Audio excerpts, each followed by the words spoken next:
ವೇದಿಕೆ ಮೇಲೆ ಆಸೀನರಾಗಿರ್ತಕ್ಕಂಥ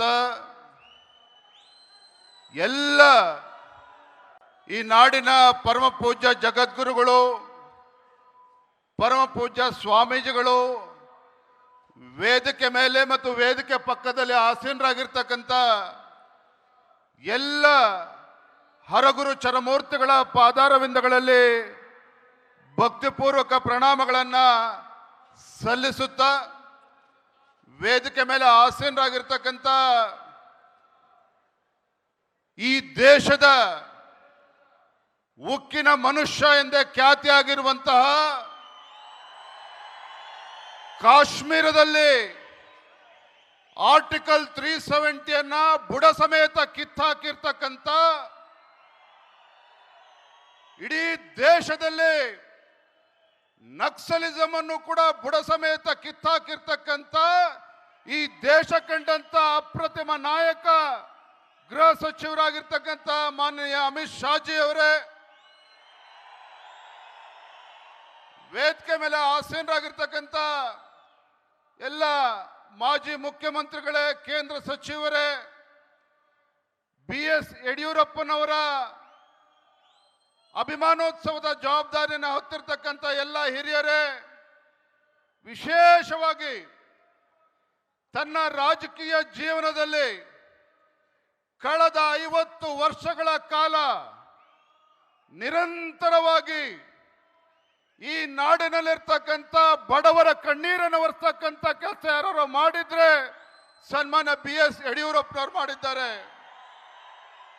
ಈ ನಾಡು ಕಂಡಂತ ಅಪ್ರತಿಮ ಹೋರಾಟಗಾರ, ರೈತ ನಾಯಕ, ಪೂಜ್ಯ ತಂದೆಯವರಾಗಿರ್ತಕ್ಕಂಥ ಸನ್ಮಾನ್ಯ ಶ್ರೀ BS ಯಡಿಯೂರಪ್ಪನವರೇ,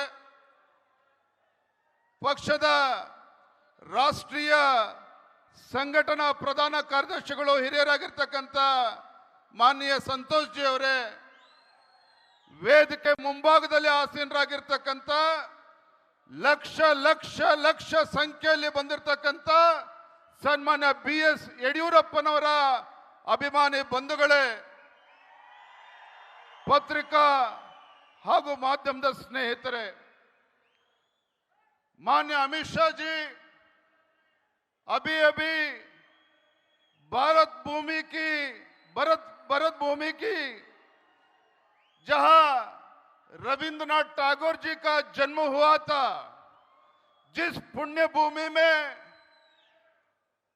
डॉक्टर श्यामा प्रसाद मुखर्जी का जन्म हुआ था, उस पुण्य भूमि में पिछले कुछ सालों से जो हिंदू राष्ट्र का विरोधी का एक सरकार चला रहा था, उस TMC सरकार को फेंक कर निकाल के इस देश के नरेंद्र मोदी जी का नायकत्व में अमित शाह जी का जो चुनाव चाणक्य बोलते हैं देश में, अमित शाह जी के परिश्रम से और पश्चिम बंगाल के लाखों के हमारे कार्यकर्ता के परिश्रम से आज माननीय प्रधानमंत्री जी और अमित शाह जी देश के इतिहास में पहली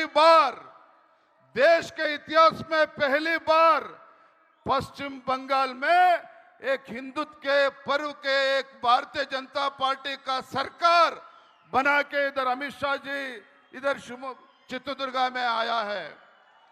इसलिए सभी जो येडियुरप्पा जी का अभिमान सभी इधर इकट्ठा हुए हैं लाखों की संख्या में, पश्चिम बंगाल में हिंदुत्व के एक सरकार को लेके आने में जो अमित शाह जी का जो एक बड़ी भूमिका है, सभी तालियां बजा के अमित शाह जी को धन्यवाद कहना चाहिए।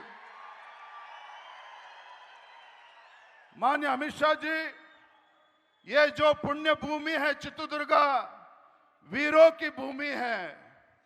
जो चित्रदुर्गा ये पुण्य भूमि है, मदकरी नायक का त्याग का भूमि है। ये जो पुण्य भूमि है, वीर ओबव्वा वन के ओबव्वा की जो बलिदान की पुण्य भूमि है।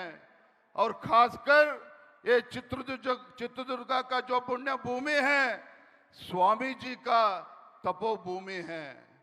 मुझे ये कहने के लिए बहुत खुशी होता है, बहुशः कर्नाटक के इतिहास में पहली बार आज ऐसा मंच देखने के लिए हमको मिला है। कर्नाटक के इतिहास में पहली बार सभी समाज के स्वामी जी, जगत गुरु, सभी मठाधीश इस एक मंच में कर्नाटक के इतिहास में पहली बार विराजमान हुआ है। सभी स्वामी जी, जगत गुरु, सभी का इच्छा था जो येडियूरप्पा जी पिछले 50 साल में जिस तरीके से कर्नाटक के किसानों का आंसू पहुंचने का काम किया है, येडियूरप्पा जी पिछले 50 साल में जिस तरीके से गरीबों का आंख बुझाने का काम किया है, इसलिए येडियूरप्पा जी मुख्यमंत्री स्थान पर उतरते हुए 6 साल हुआ है, लेकिन अभी भी कर्नाटक के लाखों की संख्या में अभी भी येडियूरप्पा जी को लीडर मानता है, इसलिए आज लाखों की संख्या में इस इकट्ठा हुआ है। मैं आप सभी की तरफ से हमारे गृह सचिव, हमारे नेता, हमारे अमित शाह जी को और एक इस अवसर पर आने के लिए और एक पर धन्यवाद कहते हुए, ಬಂಧುಗಳೇ, ಬಹಳ ಅಪರೂಪವಾಗಿರ್ತಕ್ಕಂಥ ಕ್ಷಣ ಇವತ್ತು ವೇದಿಕೆ ಮೇಲೆ ಈ ನಾಡಿನ ಎಲ್ಲ ಹರಗುರು ಜಗದ್ಗುರುಗಳು, ಹರಗುರು ಚರಮೂರ್ತಿಗಳು ಇವತ್ತು ಬಂದಿರತಕ್ಕಂಥದ್ದು ಒಂದೇ ಕಾರಣಕ್ಕೆ, ಏನು ಸನ್ಮಾನ್ಯ BS ಯಡಿಯೂರಪ್ಪನವರು ತಮ್ಮ ಜೀವನದುದ್ದಕ್ಕೂ ಕೂಡ ಹೋರಾಟ, ಅಧಿಕಾರಕ್ಕೋಸ್ಕರ ಹೋರಾಟ ಅಲ್ಲ, ಯಡಿಯೂರಪ್ಪನವರು ತಮ್ಮ ಜೀವನದುದ್ದಕ್ಕೂ ಸಹ ಪ್ರಾಮಾಣಿಕವಾಗಿ ಬಡವರ ಕಣ್ಣೀರನ್ನು ಒರೆಸ್ತಕ್ಕಂಥ ಕೆಲಸ ಮಾಡಿದ್ದಾರೆ, ರೈತರ ಧ್ವನಿಯಾಗಿ ಕೆಲಸ ಮಾಡಿದ್ದಾರೆ. ಅಷ್ಟೇ ಅಲ್ಲ, ನಾಡಿನ ಶೋಷಿತ ಪೀಡಿತ ಸಮುದಾಯಗಳ ಧ್ವನಿಯಾಗಿ ಅವರಿಗೆ ಆಸರೆ ಆಗ್ತಕ್ಕಂಥ ಕೆಲಸ ಸನ್ಮಾನ್ಯ BS ಯಡಿಯೂರಪ್ಪನವರು ಮಾಡಿದ್ದಾರೆ. ಬಹಳ ಜನ ಕೇಳ್ತಾ ಇದ್ರು, ಯಾತಕ್ಕೋಸ್ಕರ ಇವತ್ತು ಅಭಿಮಾನೋತ್ಸವನ ಮಾಡ್ತಾ ಇದ್ದೀವಿ, ರಾಜಕೀಯ ಕಾರಣಕ್ಕ ಅಂತೇಳಿ. ಬಂಧುಗಳೇ, ರಾಜಕೀಯ ಕಾರಣಕ್ಕೆ ಅಭಿಮಾನೋತ್ಸವನ ನಾವು ಮಾಡ್ತಾ ಇಲ್ಲ. ಇವತ್ತು ಕರ್ನಾಟಕ ರಾಜ್ಯದಲ್ಲಿ ಹೋರಾಟಕ್ಕೆ ಮತ್ತೊಂದು ಹೆಸರು ಸನ್ಮಾನ್ಯ BS ಯಡಿಯೂರಪ್ಪನವರು. ಕರ್ನಾಟಕ ರಾಜ್ಯದಲ್ಲಿ ಪರಿಶ್ರಮಕ್ಕೆ ಮತ್ತೊಂದು ಹೆಸರು ಸನ್ಮಾನ್ಯ BS ಯಡಿಯೂರಪ್ಪನವರು. ಬಂಧುಗಳೇ, ಕರ್ನಾಟಕದಲ್ಲಿ ತ್ಯಾಗಕ್ಕೆ ಮತ್ತೊಂದು ಹೆಸರು ಸನ್ಮಾನ್ಯ BS ಯಡಿಯೂರಪ್ಪನವರು. ಹಾಗಾಗಿ ಅಂತ ಒಬ್ಬ ಜನನಾಯಕ, ರೈತ ನಾಯಕ, ಮಹಾನ್ ನಾಯಕ, ನನ್ನಂತ ಅನೇಕ ಯುವ ರಾಜಕಾರಣಿಗಳಿಗೆ ನಮ್ಮೆಲ್ಲರಿಗೂ ಕೂಡ ಪ್ರೇರಣೆ. ಹಾಗಾಗಿ ಅಂತ ಒಬ್ಬ ಬಡವರ ಬಂಧು ಜನನಾಯಕನಿಗೆ ಇವತ್ತು ನಾಡಿನ ಮೂಲೆಗಳಿಂದ ಬಂದಿರತಕ್ಕಂಥ ಎಲ್ಲ ಅಭಿಮಾನಿಗಳ ಸಮಕ್ಷಮದಲ್ಲಿ ಅವರಿಗೆ ಅಭಿಮಾನೋತ್ಸವನ ಆಚರಣೆ ಮಾಡಬೇಕು ಅಂತೇಳಿ ತೀರ್ಮಾನ ಮಾಡಿ ಇವತ್ತು ಐತಿಹಾಸಿಕ ಕ್ಷಣದಲ್ಲಿ ನಾವೆಲ್ಲರೂ ಕೂಡ ಇದ್ದೇವೆ. ನಾ ಇಷ್ಟೇ ಸಂದರ್ಭದಲ್ಲಿ ಒಂದು ಮಾತನ್ನು ಹೇಳೋದಕ್ಕೆ ಇಚ್ಛಪಡ್ತೇನೆ. ಸನ್ಮಾನ್ಯ BS ಯಡಿಯೂರಪ್ಪನವರ ಹೋರಾಟಗಳನ್ನು ಹತ್ತಿರದಿಂದ ನಾನು ಕೂಡ ನೋಡ್ಕೊಂಡು ಬಂದಿದ್ದೇನೆ. ಸನ್ಮಾನ್ಯ BS ಯಡಿಯೂರಪ್ಪನವರ ರಾಜಕೀಯ ಏಳು ಬೀಳುಗಳನ್ನು ಕೂಡ ನಾನು ಬಹಳ ಹತ್ತಿರದಿಂದ ನೋಡ್ಕೊಂಡು ಬಂದಿದ್ದೇನೆ. ಯಡಿಯೂರಪ್ಪನವರು ತಮ್ಮ ಜೀವನದುದ್ದಕ್ಕೂ ಸಹ ಯಾವುದೇ ಸವಾಲುಗಳನ್ನು ಬಂದರೂ ಕೂಡ ಸವಾಲುಗಳಿಗೆ ಬೆನ್ನು ತೋರಿಸಿ ಓಡೋಗ್ತಕ್ಕಂಥ ಕೆಲಸ ಸನ್ಮಾನ್ಯ ಯಡಿಯೂರಪ್ಪನವರು ಮಾಡಲಿಲ್ಲ. ಏನೇ ರಾಜಕೀಯ ಷಡ್ಯಂತ್ರ ಸವಾಲುಗಳು ಬಂದರೂ ಸಹ ಯಡಿಯೂರಪ್ಪನವರು ಅದನ್ನೆಲ್ಲವನ್ನು ಕೂಡ ಧೈರ್ಯವಾಗಿ ಎದುರಿಸಿದ್ದಾರೆ. ಇವತ್ತು ವೇದಿಕೆ ಮೇಲೆ ಇವತ್ತು ಜಗದ್ಗುರುಗಳು, ಪರಮ ಪೂಜ್ಯ ಸ್ವಾಮೀಜಿಗಳು ಇದ್ದಾರೆ ಅಂತ ಹೇಳಿದ್ರೆ ಸನ್ಮಾನ್ಯ ಯಡಿಯೂರಪ್ಪನವರು. ಬಹುಶಃ ಯಾವುದೇ ಒಂದು ಸರ್ಕಾರಗಳು ಮಾಡದೇ ಇರತಕ್ಕಂಥ ಒಂದು ನಾಡಿನ ಸೇವೆಯನ್ನ ಜಗದ್ಗುರುಗಳು, ಪರಮ ಪೂಜ್ಯ ಸ್ವಾಮೀಜಿಗಳು, ಮಠಮಾನ್ಯಗಳು ಮಾಡಿರ್ತಕ್ಕಂಥದ್ದು ನನಗೆ ಹೆಮ್ಮೆ ಇದೆ. ವೇದಿಕೆ ಮೇಲೆ ಇವತ್ತು ಆದಿಚುಂಚನಗಿರಿ ಶ್ರೀಗಳ ಆದಿಯಾಗಿ ಮಾದಾರ ಚೆನ್ನ ಎಲ್ಲ ಜಗದ್ಗುರುಗಳು, ಶ್ರಾವಣ ಬೆಳಗೊಳದ ಪರಮ ಪೂಜ್ಯ ಸ್ವಾಮೀಜಿಗಳು ಕೂಡ ಇದ್ದಾರೆ, ಎಲ್ಲ ಜಗದ್ಗುರು ಕೂಡ ಸ್ವಾಮೀಜಿಗಳು ಕೂಡ ಇದ್ದಾರೆ. ಎಲ್ಲ ಹೆಸರನ್ನ ಹೇಳೋದಕ್ಕೆ ಹೋಗೋದಿಲ್ಲ. ಕಾರಣ ಏನು?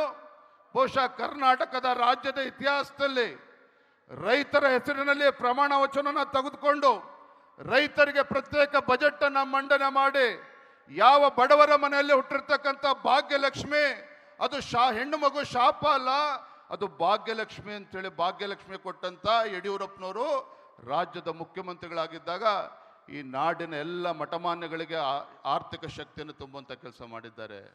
ಎಲ್ಲ ಸಮಾಜದ ಮಠಮಾನಿಗಳಿಗೂ ಕೂಡ ಒಂದು ಶಕ್ತಿನ ತುಂಬುವಂಥ ಕೆಲಸ ಮಾಡಿದ್ದಾರೆ. ಅಂತ ಸಂದರ್ಭದ ಎಲ್ಲ ಜಗದ್ಗುರುಗಳು ಕೂಡ ಬಂದು ಯಡಿಯೂರಪ್ಪನವ್ರನ್ನ ಆಶೀರ್ವಾದ ಮಾಡಬೇಕು ಅಂತೇಳಿ ಬಂದಿದ್ದಾರೆ. ನಾನು ಇಷ್ಟೇ ಸಂದರ್ಭದಲ್ಲಿ ಹೇಳ್ತಕ್ಕಂಥದ್ದು, ನಾನು ಕೂಡ ಇವತ್ತು ರಾಜಕೀಯ ಕ್ಷೇತ್ರದಲ್ಲಿ ಅಂಬೆಗಾಲನ್ನು ಇಡ್ತಕ್ಕಂಥ ಸಂದರ್ಭದಲ್ಲಿ ಸನ್ಮಾನ್ಯ BS ಯಡಿಯೂರಪ್ಪನವರಿಗೆ ರಾಜಕೀಯ ಜನ್ಮ ಕೊಟ್ಟಿರ್ತಕ್ಕಂಥ ಶಿಕಾರಿಪುರ ತಾಲೂಕಿನ ಜನರ ಆಶೀರ್ವಾದದಿಂದ ಇವತ್ತು ರಾಜ್ಯಾದ್ಯಂತ ಪ್ರವಾಸ ಮಾಡ್ತಕ್ಕಂಥ ಸಂದರ್ಭದಲ್ಲಿ ವೇದಿಕೆ ಇರ್ತಕ್ಕಂಥ ಎಲ್ಲ ಜಗದ್ಗುರುಗಳಿಗೆ ನಾನು ಕೈ ಜೋಡಿಸಿ ವಿನಂತಿಯನ್ನು ಮಾಡ್ತೇನೆ. ನನಗೆ ಯಾವುದೇ ಸವಾಲುಗಳು ಬಂದರೂ ಆ ಸವಾಲುಗಳನ್ನು ಮೆಟ್ಟಿ ನಿಲ್ತಕ್ಕಂಥ ಶಕ್ತಿಯನ್ನು ಪರಮಪೂಜ್ಯ ಜಗದ್ಗುರುಗಳು ದಯಪಾಲಿಸಲಿ.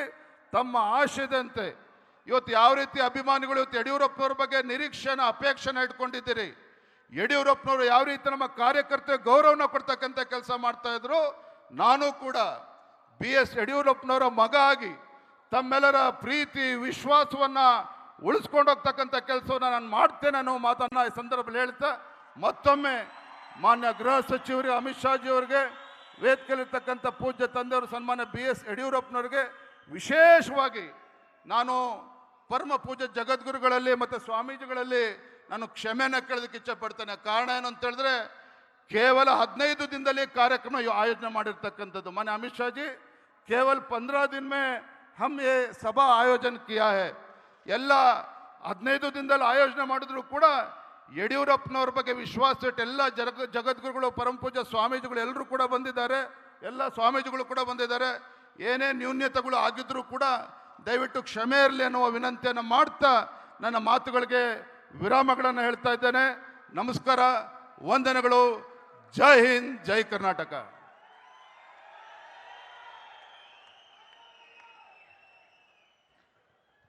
ತಂದೆ ಹಾಕಿಕೊಟ್ಟಂತಹ ಹಾದಿಯಲ್ಲಿ ನಾನು ಸಹ ಮುಂದುವರಿತೇನೆ ಅನ್ನುವಂತಹ ಭರವಸೆಯ ಮಾತುಗಳನ್ನು ಹೇಳಿದ್ದಾರೆ ವಿಜೇಂದ್ರ ಅವರು. ಅವರಿಗೆ ಧನ್ಯವಾದಗಳು.